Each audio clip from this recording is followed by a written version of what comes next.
Hello दोस्तों, राधे राधे, जय श्री कृष्णा, हर हर महादेव। आज हम आपको सुनाने वाले हैं सोमवार व्रत कथा।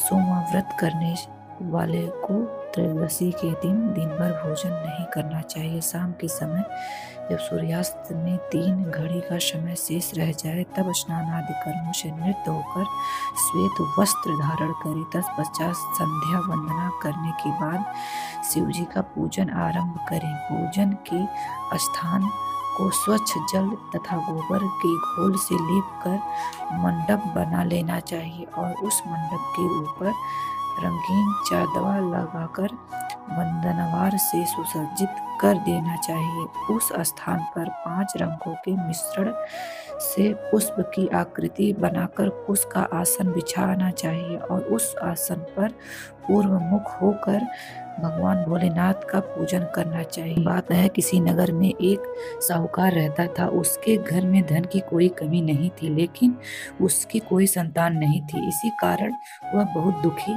रहता था। पुत्र प्राप्ति के लिए वह प्रत्येक सोमवार व्रत रखता था और पूरी श्रद्धा के साथ शिव मंदिर जाकर भगवान शिव और पार्वती जी की पूजा करता था। उसकी भक्ति देखकर एक दिन माँ पार्वती प्रसन्न हुई और वह भगवान शिव से उस साहूकार की मनोकामना पूर्ण करने का आग्रह किया। पार्वती जी की इच्छा सुनकर भगवान शिव ने कहा कि हे पार्वती, इस संसार में हर प्राणी को उसके कर्मों का फल मिलता है और जिसके भाग्य में जो है उसे भोगना ही पड़ता है। लेकिन पार्वती जी ने साहूकार की भक्ति का मान रखने के लिए उनकी मनोकामना पूर्ण करने की इच्छा जताई। माता पार्वती के आग्रह पर शिव जी ने साहूकार को पुत्र प्राप्ति का वरदान तो दे दिया, लेकिन साथ ही यह भी कहा कि उसके बालक की आयु केवल 12 वर्ष होगी। माता पार्वती और भगवान शिव की बातचीत को साहूकार सुनकर रहता था। उसे ना तो इस बात की खुशी थी और ना ही दुख था। वह पहले ही भांति शिव जी की पूजा करता था। कुछ समय के बाद साहूकार के घर एक पुत्र का जन्म हुआ। जब वह बालक 11 वर्ष का हुआ तो उसे पढ़ने के लिए काशी भेज दिया गया। साहूकार ने पुत्र के मामा को बुलाकर उसे बहुत सारा धन दिया और कहा कि तुम इस बालक को काशी विद्या प्राप्ति के लिए ले जाओ और मार्ग में यज्ञ कराना।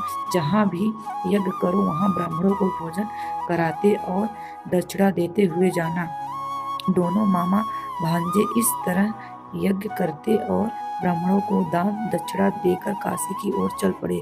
रात में एक नगर पड़ा जहाँ नगर के राजा की कन्या का विवाह था, लेकिन जिस राजकुमार से उसकी विवाह होने वाला था वह एक आंख से काना था।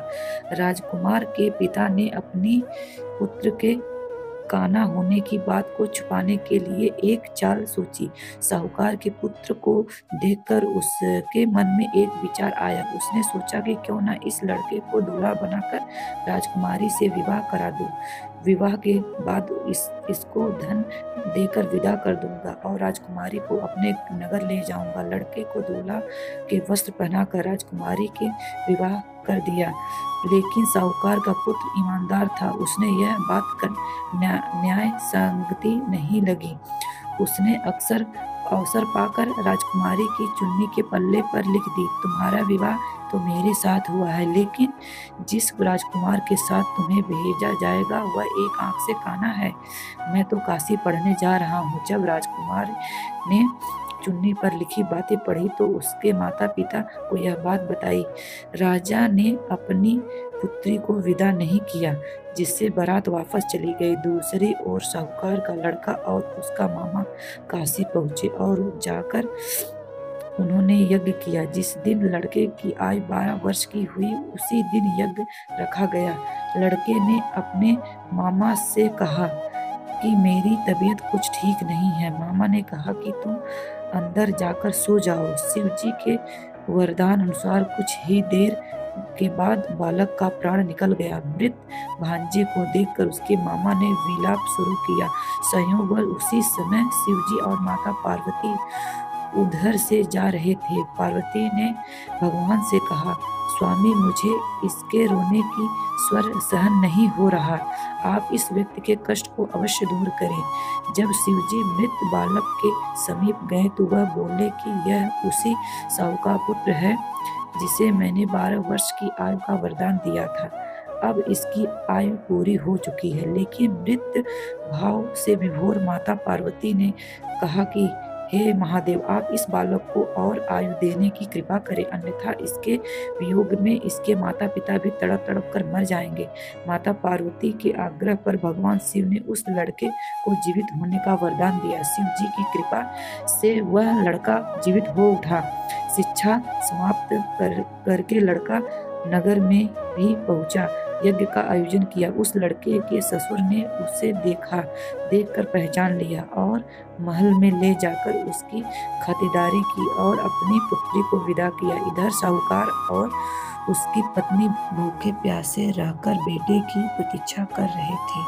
उन्होंने प्रण कर रखा था कि यदि उनके अपने बेटे की मृत्यु का समाचार मिला तो वह ही प्राण त्याग देंगे, परंतु अपने बेटे के जीवित होने का समाचार पाकर वह बेहद प्रसन्न हुए। उसी रात भगवान शिव ने व्यापारी के स्वप्न में आकर कहा, हे श्रेष्ठी, मैंने तेरे सोमवार के व्रत करने और व्रत कथा सुनने से प्रसन्न होकर तेरे पुत्र को लंबी आयु प्रदान की है। इस प्रकार जो कोई सोमवार व्रत करता है या कथा सुनता है और पढ़ता है, उसके सभी दुख दूर होते हैं और समस्त मनोकामनाएं पूर्ण होते हैं। गुरु हर हर महादेव।